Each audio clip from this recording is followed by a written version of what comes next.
la palabra a la diputada por la provincia de Buenos Aires, Margarita Stolbizer. Muchas gracias. Tengo que sincerar en el inicio que hay cosas que no dejan de asombrarme. Uno lleva años acá, pero la verdad no deja de asombrar. Las banderitas celestes y blancas, como si los del otro lado no pudiéramos vestir las mismas escarapelas en el Congreso de la Nación Argentina. No deja de asombrarme el discurso de quien hasta hace pocos días era el encargado de manejar la economía de la Argentina y por lo tanto el responsable en gran medida de la situación que tenemos. No deja de asombrarme además que nos diga tan suelto de cuerpo que era muy fácil arreglar. Yo digo, si se la sabe toda, la verdad, ¿por qué no lo arreglaron en lugar de dejar el balurdo que han dejado?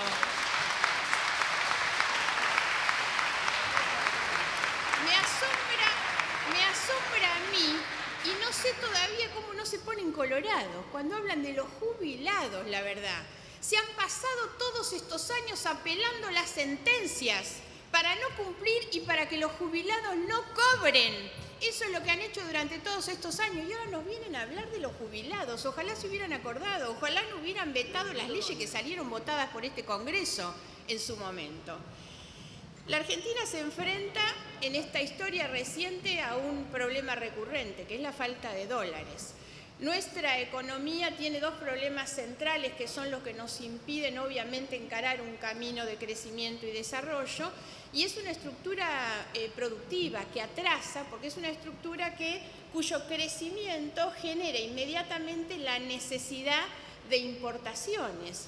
Tenemos además un problema que es una fuerte dolarización de nuestra economía y en los últimos años a esto se ha agregado además la necesidad de importar energía, también por los errores que se han cometido durante todos estos años. Ahora, ¿qué es lo que ha ocurrido? Cada vez que nos quedamos sin dólares, el gobierno anterior respondió de la peor manera. Impuso el cepo cambiario, empeoró la situación. Entonces había que salir de ahí. ¿Qué hicieron? Empezaron a rifar las reservas, regalaron reservas del Banco Central, apreciaron el tipo de cambio para sostener una economía con crecimiento nulo, desempleo por supuesto y alta inflación. Después de la derrota del 2013 parecía que empezaban a reaccionar, entonces en el 2014 cambiaron la estrategia y entonces a partir de ahí entramos en la devaluación, el endeudamiento externo para conseguir dólares, muy parecido a lo de ahora, y el arreglo con el Club de París. Pésimo arreglo. Con el CIAD y con el Repsol, arreglos malos y caros, por supuesto. Después quisieron arreglar con los buitres, pero no lo hicieron. Y además en algún momento recordemos que hasta aparecieron en la puerta del despacho de Griesa insultándolo, faltaba que le fueran a escupir en la cara y a partir de ahí querían establecer una estrategia de acuerdo. Era lógico que iban a fracasar como fracasaron, porque han tenido una visión caprichosa y soberbia y así es como condujeron la economía durante todos estos años, los mismos que ahora nos quieren venir a enseñar cómo habría que hacerlo porque aparentemente era fácil. Después de todos estos fracasos abandonaron esas estrategias y siguieron rifando reservas, aumentando desequilibrios que le permitieran llegar a diciembre, a una costa de estar condenando, hipotecando el futuro como lo han hecho.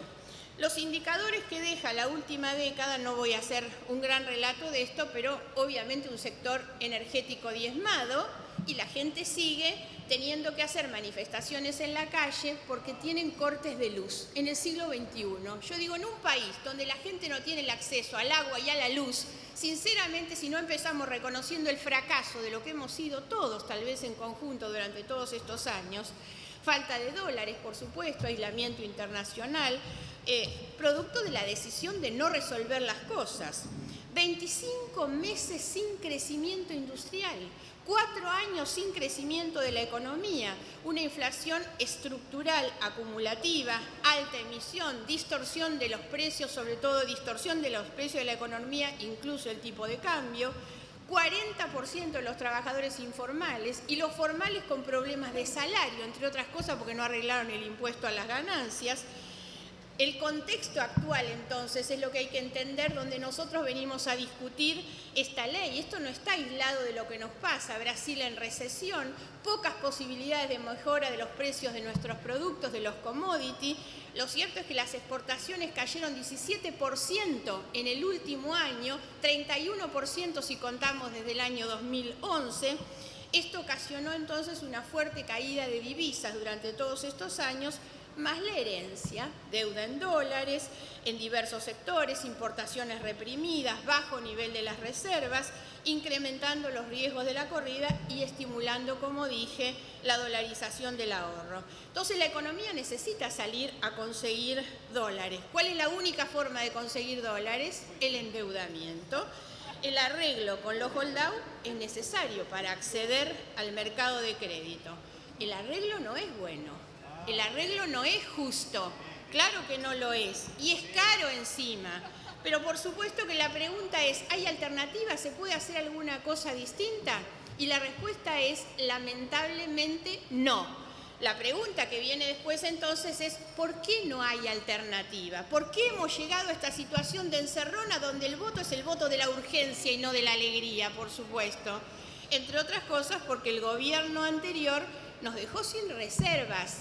Y quiero decir, no dejó al gobierno de Macri sin reservas, nos dejó a los argentinos sin reservas. La herencia es la herencia que recibe la Argentina, no el gobierno. Porque durante la época de los precios excepcionales, y esto es de lo que gozó, condiciones económicas internas y externas que la Argentina no había vivido en los últimos 200 años, y en esos momentos de las condiciones excepcionales no aprovecharon esas condiciones para cambiar nuestra matriz productiva, para poder haber tenido un proyecto distinto. Ese era el momento, no este. Porque años y años de inflación en las condiciones que hemos venido teniendo ha deteriorado la confianza. Es muy difícil, no estamos saliendo de la nada. Nuestra economía va aumentando de esta manera, la dolarización, obviamente en manos de aquellos que tienen la posibilidad de ahorrar. Y además porque destruyeron nuestra capacidad energética. Y eso es, insisto, lo que ha generado tanta necesidad de dólares. Ahora bien, la pregunta entonces es, ¿habilitar el acceso, el ingreso a los dólares va a ser el fin de nuestros problemas y nos vamos a poder de esta manera encarar ese camino de crecimiento, de desarrollo con una vida digna para todos? No, absolutamente no. Esta no es la solución a nuestros problemas. Endeudarnos no nos significa que vamos a resolverlos. ¿De qué depende entonces? De la política que se vaya a implementar en los próximos años. Y por sobre todas las cosas, no depende nuestro futuro de este acuerdo. Depende del acuerdo que nosotros, como dirigentes políticos, seamos capaces de implementar mirando hacia el futuro. Depende de lo que nosotros hagamos con la madurez y la responsabilidad que nuestro tiempo nos requiera. No hay que confundir. Tras la solución de este conflicto hay dos caminos. Uno es, por supuesto, usar esos dólares para transformar nuestra estructura productiva, para impulsar las exportaciones, para vincular la producción con la ciencia y con la técnica, para tener un plan que nos sirva para frenar la inflación, para crear y construir infraestructura, fundamentalmente infraestructura social y productiva, aumentar la certidumbre. El otro camino es repetir la historia, es seguir haciendo lo mismo que se ha hecho durante todo este tiempo, es entrar en un nuevo circuito de endeudamiento que solamente sirva otra vez para que algunos pocos tal vez cambien y haya nuevos ganadores en esta etapa y tengamos esos pocos ganadores a costa de los que pierdan más fuga de capitales. El incentivo a repetir la historia es muy alto, es muy tentador, porque el 1 a 1 y la plata dulce fueron apoyados por amplios sectores de esta sociedad. Entonces el riesgo está latente. Ese riesgo y esa tentación permanente a pensar cómo salvamos el pellejo y ganamos la próxima elección es un riesgo permanente. Y eso es lo que tiene que pensar el actual gobierno. Eso es lo que tenemos que pensar todos en conjunto, porque de esa capacidad para acordar una política a futuro es que está dependiendo la salida de esta situación, no es del acuerdo con los fondos buitres. Y para eso, para no fracasar, ¿qué es lo que hay que hacer? Cambiar la historia, es no repetir los errores y por sobre todas las cosas reconstituir institucionalidad. Creo que hay que celebrar la vocación que se ha puesto para aceptar las reformas. Yo he encontrado la receptividad en poder cambiar las cosas que no estaban bien o que no estaban completas, que este Congreso tenga la decisión de recuperar atribuciones que nosotros como representantes del pueblo que hemos estado tantos años, la sociedad y el Parlamento, afuera de la toma de decisiones sobre lo que pasaba con el presupuesto de recursos y gastos, empecemos a estar. Cuento además con el compromiso del partido, del frente que gobierna, que durante muchos años hemos compartido el reclamo para terminar con los superpoderes que han servido de manera arbitraria y discrecional durante todo este tiempo para burlar la voluntad popular y obviamente manejar el presupuesto por afuera de donde se debe manejar, que podamos discutir seriamente la reforma del artículo 37 de la Ley de Administración Financiera para terminar con los superpoderes, que podamos discutir también la ley reglamentaria de los decretos de necesidad y urgencia. Para eso necesitamos que los ministros vengan, que nos vengan a explicar. El ministro de Economía ha dicho, pensamos a 20 años, y es muy bueno, la verdad. Admiro esa capacidad que tienen para pensar que se van a quedar 20 años, ¿no? No les deseo lo mismo, por supuesto, y creo que es importante pensar a 20, pero hay urgencias ahora.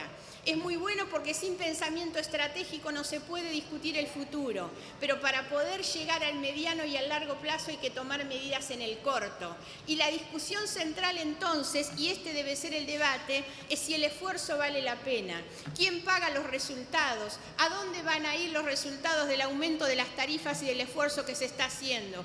Porque el gran problema es si se vuelve a pensar en esa idea del derrame, donde los pobres tienen que esperar el derrame de los otros. Hemos dicho muchas veces que el crecimiento debe tener una base moral. Y la base moral del crecimiento es que primero se atienda a la situación de los sectores más vulnerables. Sirve pensar a 20 años si tenemos clara cuál es la agenda de prioridades. Y la agenda de prioridades de la Argentina es atender primero los cambios estructurales para las que personas que sufren dejen de estar sufriendo. Nuestro voto es positivo por sobre todas las cosas porque creemos en la urgencia y la necesidad de destrabar esta situación para empezar el debate del futuro. Gracias, señora diputada.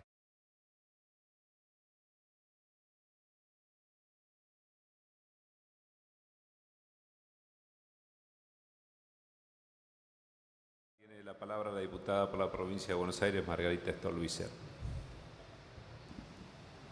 Muchas gracias.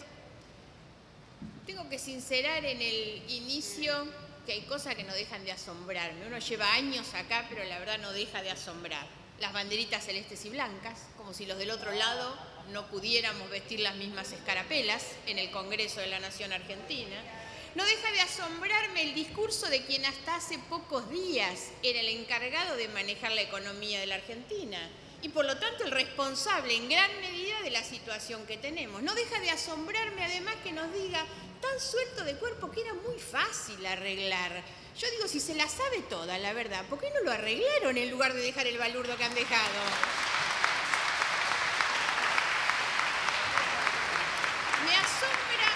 Me asombra a mí, y no sé todavía cómo no se ponen colorados cuando hablan de los jubilados, la verdad.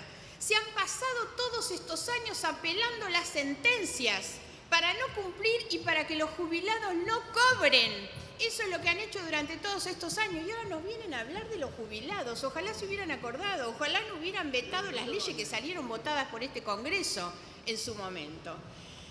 La Argentina se enfrenta en esta historia reciente a un problema recurrente, que es la falta de dólares.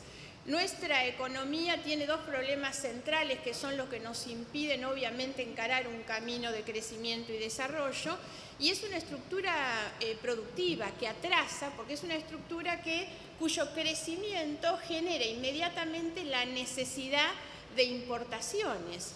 Tenemos además un problema que es una fuerte dolarización de nuestra economía y en los últimos años a esto se ha agregado además la necesidad de importar energía, también por los errores que se han cometido durante todos estos años.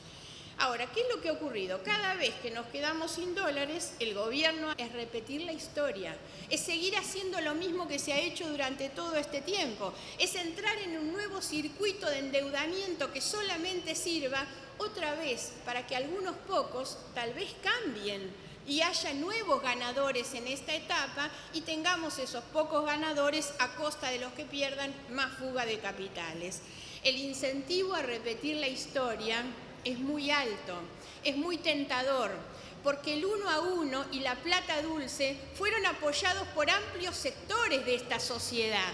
Entonces el riesgo está latente. Ese riesgo y esa tentación permanente a pensar cómo salvamos el pellejo y ganamos la próxima elección es un riesgo permanente. Y eso es lo que tiene que pensar el actual gobierno. Eso es lo que tenemos que pensar todos en conjunto, porque de esa capacidad para acordar una política a futuro es que está dependiendo la salida de esta situación, no es del acuerdo con los fondos buitres. Y para eso, para no fracasar, ¿qué es lo que hay que hacer? Cambiar la historia, es no repetir los errores y por sobre todas las cosas reconstituir institucionalidad.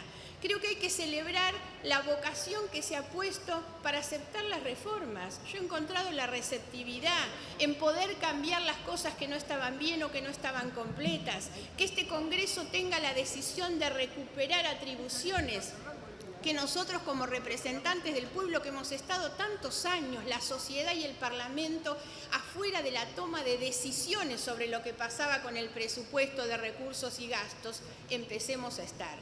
Cuento además con el compromiso del partido, del frente que gobierna, que durante muchos años hemos compartido el reclamo para terminar con los superpoderes que han servido de manera arbitraria y discrecional durante todo este tiempo para burlar la voluntad popular y obviamente manejar el presupuesto por afuera de donde se debe manejar, que podamos discutir seriamente la reforma del artículo 37 de la ley. Condiciones económicas internas y externas que la Argentina no había vivido en los últimos 200 años.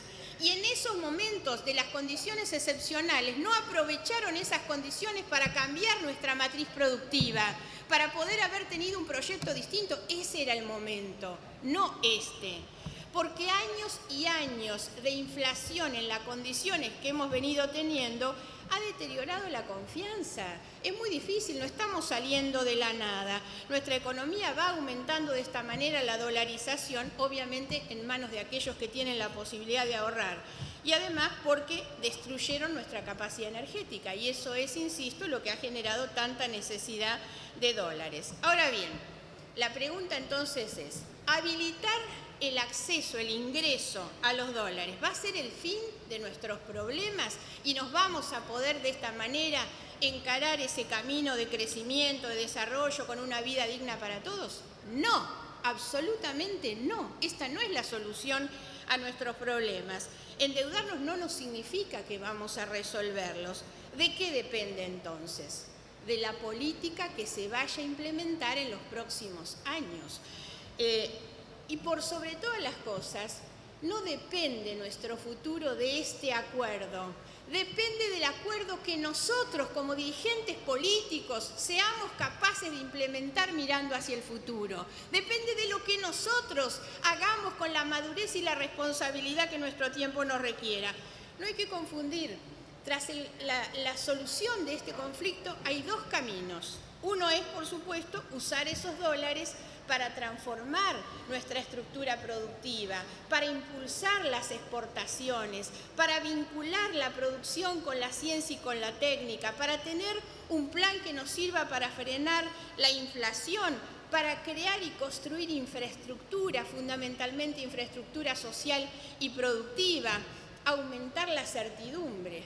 El otro camino, 5 meses sin crecimiento industrial, 4 años sin crecimiento de la economía, una inflación estructural acumulativa, alta emisión, distorsión de los precios, sobre todo distorsión de los precios de la economía, incluso el tipo de cambio, 40% de los trabajadores informales y los formales con problemas de salario, entre otras cosas porque no arreglaron el impuesto a las ganancias, El contexto actual, entonces, es lo que hay que entender, donde nosotros venimos a discutir esta ley. Esto no está aislado de lo que nos pasa. Brasil en recesión, pocas posibilidades de mejora de los precios de nuestros productos, de los commodities. Lo cierto es que las exportaciones cayeron 17% en el último año, 31% si contamos desde el año 2011. Esto ocasionó entonces una fuerte caída de divisas durante todos estos años, más la herencia, deuda en dólares, en diversos sectores, importaciones reprimidas, bajo nivel de las reservas, incrementando los riesgos de la corrida y estimulando, como dije, la dolarización del ahorro. Entonces la economía necesita salir a conseguir dólares. ¿Cuál es la única forma de conseguir dólares? El endeudamiento. El arreglo con los hold-out es necesario para acceder al mercado de crédito. El arreglo no es bueno. El arreglo no es justo, claro que no lo es, y es caro encima. Pero por supuesto que la pregunta es, ¿hay alternativas? ¿Se puede hacer alguna cosa distinta? Y la respuesta es, lamentablemente, no. La pregunta que viene después entonces es, ¿por qué no hay alternativa? ¿Por qué hemos llegado a esta situación de encerrona donde el voto es el voto de la urgencia y no de la alegría, por supuesto?